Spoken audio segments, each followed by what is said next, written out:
थोड़े से जीवन को बदलिए। हर बार वो पति से ही कहेगी और ये उसका हक है, ध्यान रखिए। समझने को तैयार क्यों नहीं होते हो? उसकी जिंदगी का मजिस्ट्रेट कौन है, उसकी जिंदगी का जज कौन है? पति के लिए ही वह शादी करके आती है, ध्यान रखिए। मान्यवर, मां की पीड़ा यह होने लगती है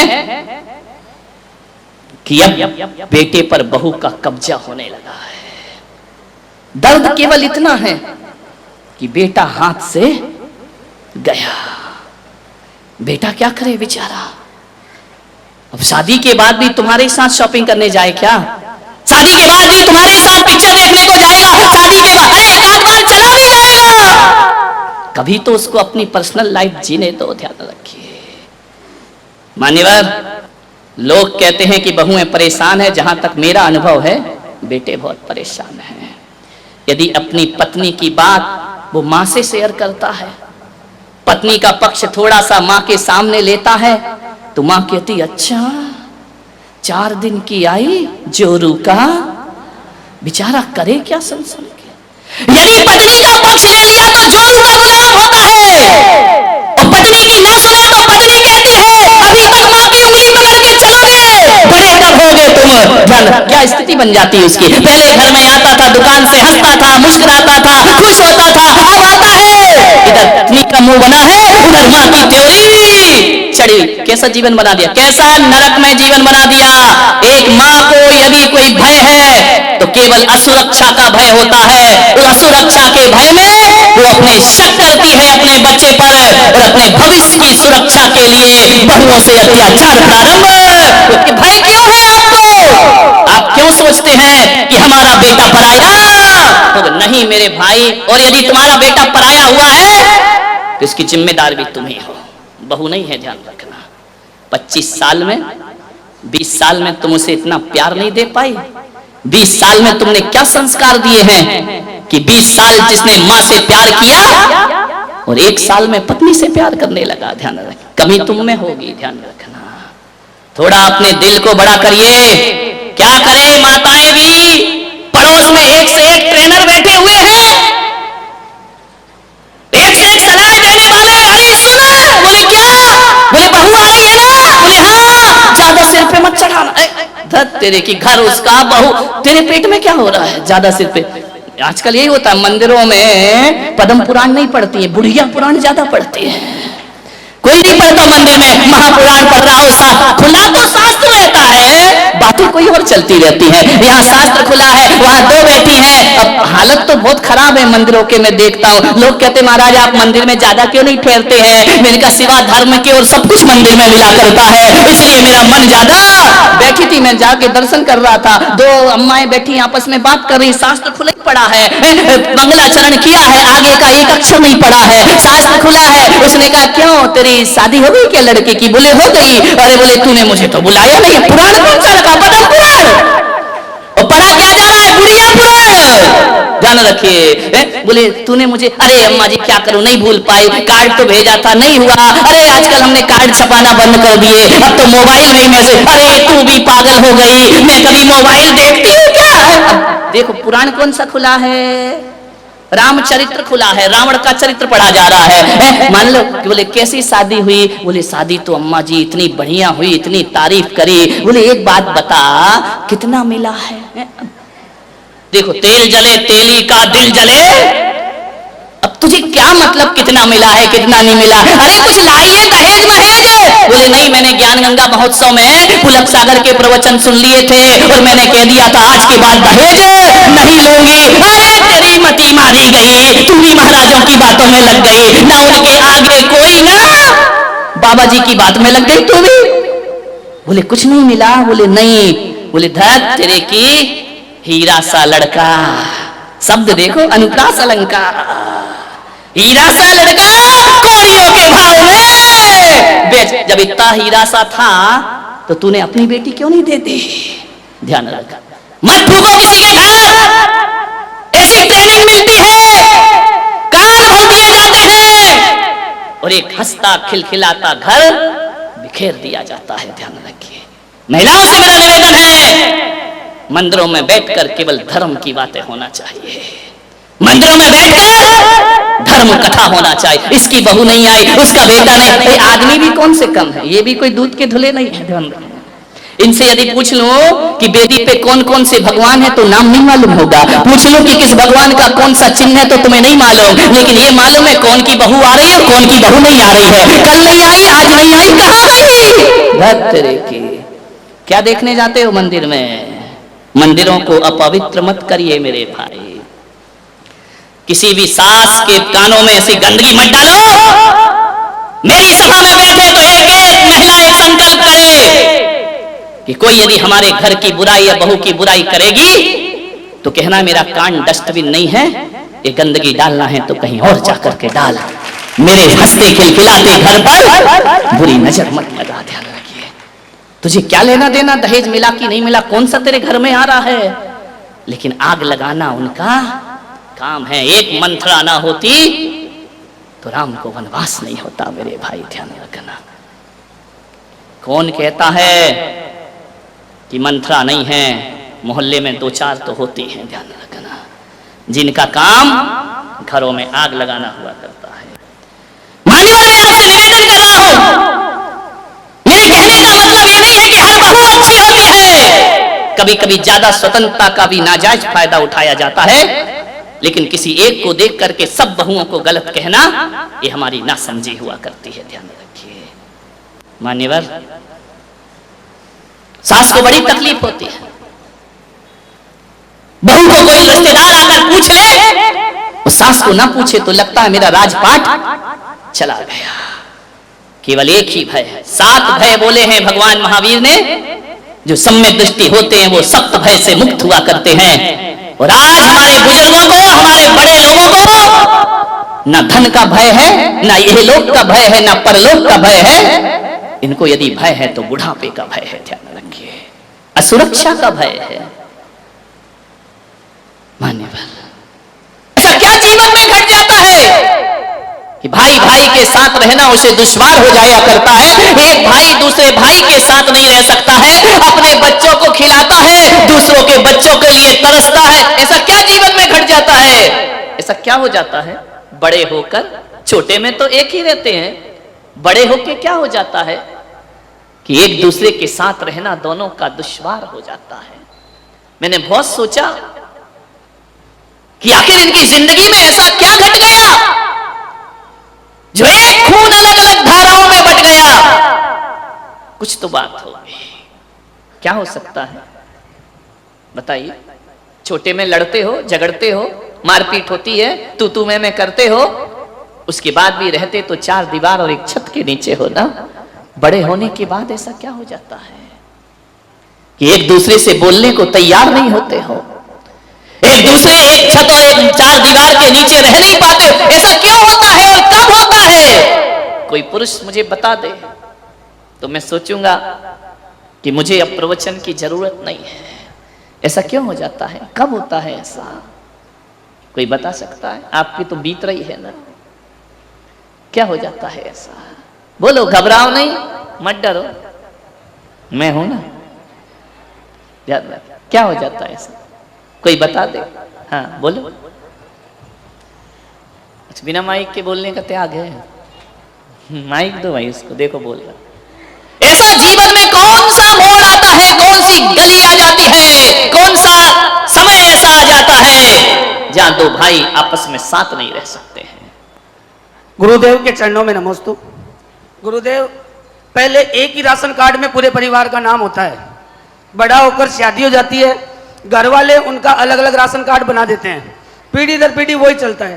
पहले परिवार में माँ बाप, बेटे, वो प्रवचन मत कर, उसके बाद बच्चे, वाइफ, उसके बच्चे, वो परिवार बन जाता है। नहीं, जो सही बात है वो तू बता नहीं रहा है, बैठ जा। कोई बताइए, 2 भाई अलग क्यों हो जाते हैं? ऐसा नहीं है कि उनका कहा सुनी नहीं होती थी पहले, ऐसा नहीं है कि एक दूसरे की बातें नहीं काटते थे, सब कुछ करते थे, फिर भी एक छत के नीचे रहते थे।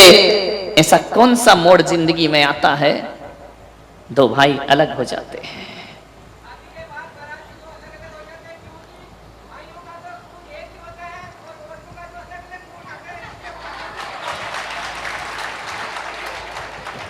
एक शेर ने दिलेरी की है, बाकी तो ये सब मिमिया रहे हैं। ध्यान रखना, ये घर जाके फिर क्लास लगेगी। एक तो जिंदा शेर खड़ा हुआ, ध्यान रखना। कोई बात नहीं, मेरी सभा में शेर बन जाओ, नहीं तो हालात तो ऐसे। एक आदमी को मैंने देखा, क्यों रे तू ऑफिस में बड़ा शेर बना घूमता है, दुकान में बड़ा शेर बना घूमता है, घर में जाके तुझे क्या हो जाता है? बोले महाराज शेर तो मैं घर में भी रहता हूं, लेकिन घर में जाता हूं तो दुर्गा जी ऊपर बैठ जाती है, इसलिए मैं भीगी बिल्ली हो जाया करता हूं। एक शेर मिला, ध्यान रखना मान्यवर।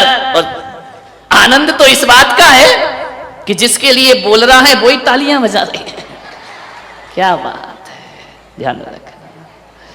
दो खून एक रहते हैं, एक खून एक ही घर में पैदा होने वाले एक साथ रहा करते हैं। मान्यवर, ना जाने जिंदगी में ऐसा कौन सा खून आ जाता है जो एक खून को दो करने का प्रयास करता है। ध्यान रखिए, एक खून आ जाता है दूसरे घर का, ध्यान रखना, वो आके एक घर के खून को बांट दिया करते हैं।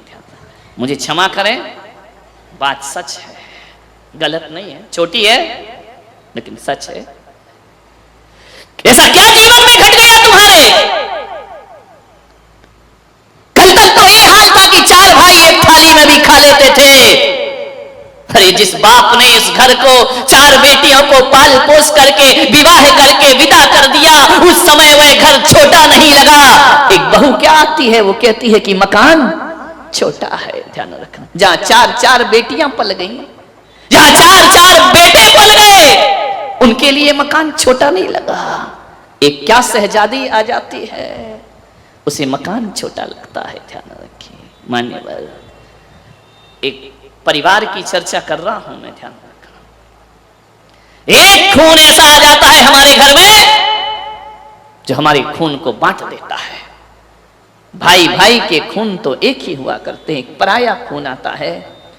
एक बात का दुख तो तब होता है कि जिस खून को बड़े बाजे गाजे के साथ विवाह करके लाते हैं, एक बात याद रखना, वह खून जो शादी करके घर में आता है, मैं कहता हूं वो खून ऐसा पराया खून है, वो कभी इस घर को अपना घर नहीं समझ पाता है, कभी इन माँ बाप को अपना माँ बाप नहीं समझ पाता है, कभी देवर को भाई नहीं समझ पाती है, कभी ननंद को बहन नहीं समझ पाती है। वो हमेशा दूरियां बना करके रहा करती है।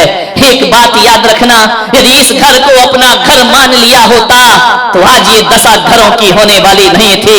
एक बात स्मरण में रखना, यदि ये घर तुमने अपना घर माना होता तो कभी तुम अपने पति से ये नहीं कह रही होती, शाम को जब वो थका हारा लौट करके आता है, भोजन करता है, कमरे में जाता है, वहां पर शिकायतों की लिस्ट तैयार रहा करती है। तुम्हारी माँ ने मुझे ऐसा कहा, तुम्हारे पिताजी ने मुझे ऐसा कहा, तुम्हारे भाई ने मुझे ऐसा कहा। क्या करे वो बेचारा, वो लड़का ना पत्नी का हो पाता है, ना माँ का हो पाता है, ना परिवार का हो पाता है, ना वो इधर कुछ बोल पाता है, ना उधर कुछ बोल पाता है। पहले तो कहा जाता था कि बेटियां जाके ससुराल में दुखी होती हैं, वो चार लोगों को दुख बता देती हैं, लेकिन ये कुंवारे छोरे जब शादीशुदा हो जाते हैं ना, माँ का पक्ष लेते हैं तो पत्नी आंख दिखाती है, और पत्नी का पक्ष लेते हैं तो माँ आंख दिखा। स्थिति बहुत गंभीर है, लेकिन नियंत्रण में है। जब तक पुलक सागर मौजूद हैं तब तक नियंत्रण में स्थितियां रहेंगी आपके घरों की। बहुत परेशान हो जाता है वो, जब वो बेटा समझाता है कि माँ बूढ़ी है, बुजुर्ग है, कोई बात नहीं, कह दिया तो कह दिया, क्या होता इसमें, क्या बुरा मानना, सुनो माँ तुम्हारी है, तुम सुनो, हम सुनने वाले नहीं। अत श्री महाभारत प्रस्तुत करता गोदरेज। ध्यान रखिए, अच्छा बनाओ उसे, अपने जैसा बनाओ, तब तो तुम्हारा दहेज लेन देन सार्थक होगा। मेरा आपसे निवेदन है, सुंदर बनो। मैं भी सौंदर्य प्रेमी हूं, हर आदमी सौंदर्य प्रेमी होता है। सुंदरता और किसी को अच्छी ना लगे ऐसा तो दुनिया में कोई हो नहीं सकता है। अच्छी चीजें सबको पसंद है, सुंदर चीजें सबको पसंद है, लेकिन मेरा आपसे निवेदन है कि जीवन में स्मार्टनेस का 20% प्रभाव पड़ता है, खूबसूरती का प्रभाव केवल 20%। ध्यान रखिए, सुंदरता केवल 20% हमारे जीवन को महान बनाती है। लेकिन एक बात याद रखना, चेहरे की सुंदरता का प्रभाव 20% होता है और जुबान की मिठास का प्रभाव 80% हुआ करता है। ध्यान रखिए, 20% पर जितना हम ध्यान देते हैं उससे ज्यादा ध्यान थोड़ा सा 80% पर देना हम प्रारंभ कर दें। अरे कोई भी सुंदरता ज्यादा दिन अच्छी नहीं लगती है। एक सुंदर चेहरे को कितने दिन देखोगे? 1 दिन, 2 दिन, 3 दिन, उसके बाद उससे मन भर जाया करता है। लेकिन जुबान की सुंदरता वो होती है जो मरने के बाद भी याद रखी जाती है और उससे कभी मन भरता। इसलिए जुबान के सुंदर बनो, जुबान मीठी होना चाहिए। चेहरा काला हो और जुबान मीठी है तो भी वो आदमी लोकप्रिय हो जाया करता है, जन जन का प्रिय हो जाया करता है। 80% पर ध्यान देने का प्रयास करिए।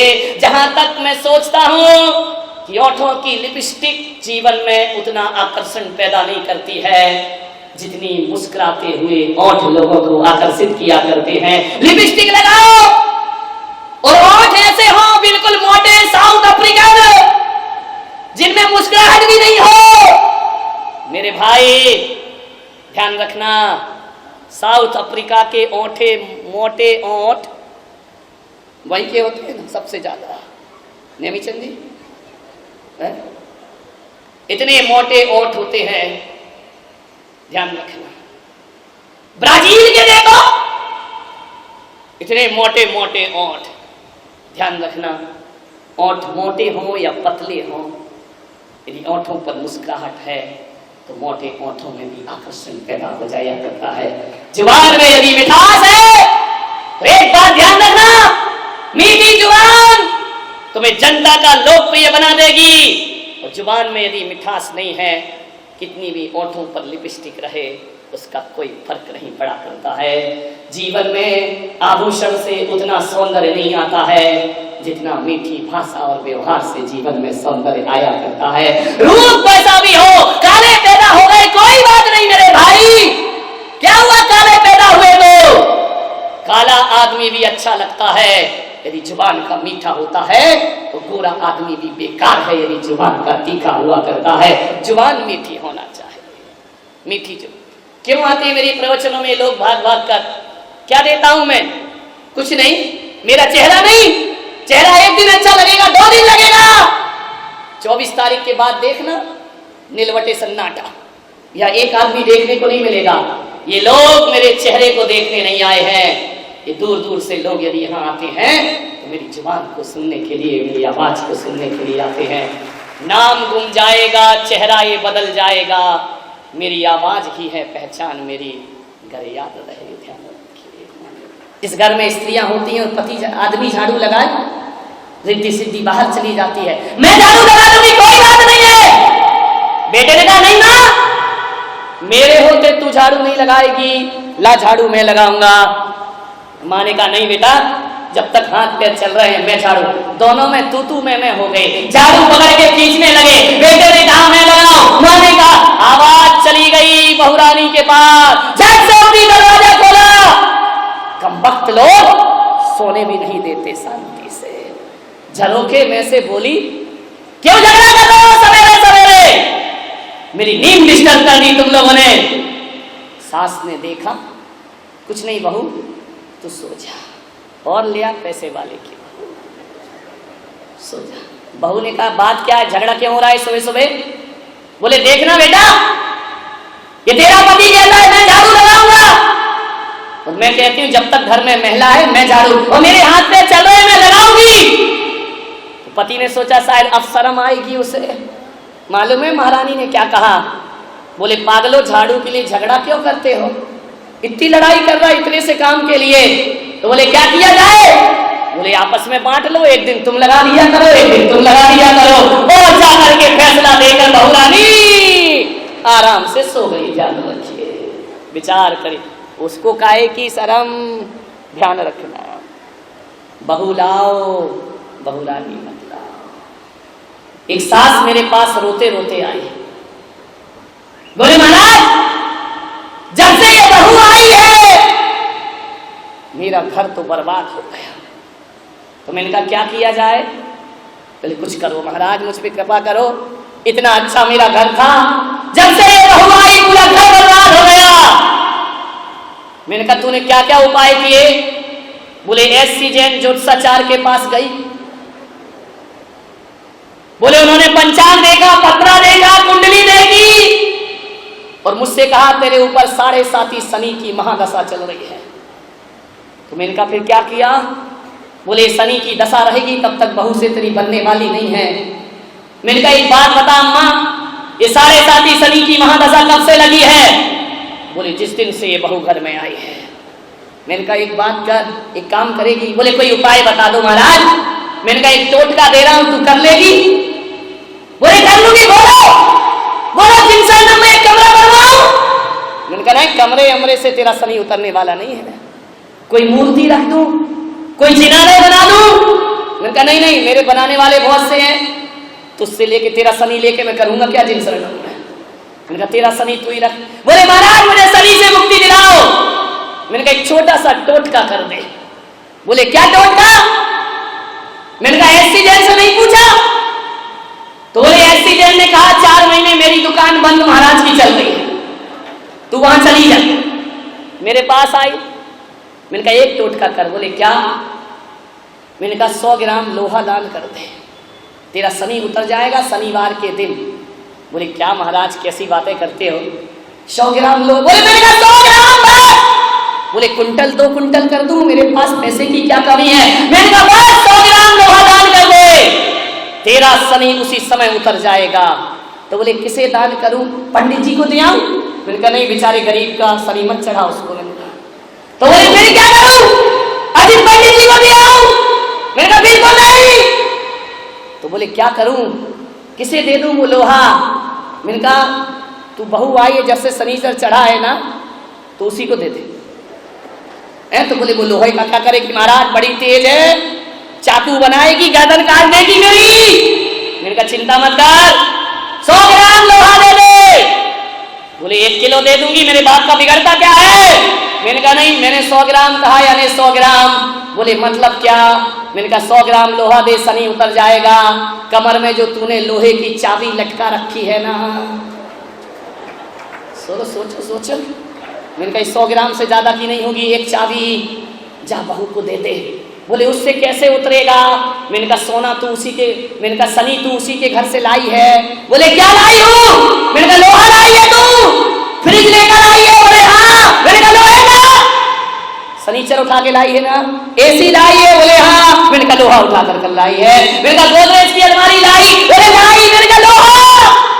और मैंने कहा बोल मर्सिडीज कार लाई? बोले लाई। मैंने कहा इतना शनि लाएगी तो तेरे पे नहीं चढ़ेगा तो क्या पड़ोसी पे जाकर चढ़ेगा? इतना लोहा उठा कर लाई है लड़के की ससुराल से। उनका ये 100 ग्राम लोहा दे। बोले महाराज बड़ा कर्रा काम है 100 ग्राम। मैंने कहा शनि 7.5 की 14 साल नहीं उतरेगा, ध्यान रखना। जाकर के दे दे। छाती में पत्थर रखा, बहू को कहा ले बेटा इस घर की चाबी। बहू ने कहा हो गई अब मैं राजी, उतर गया सारा। शनि ध्यान रखना।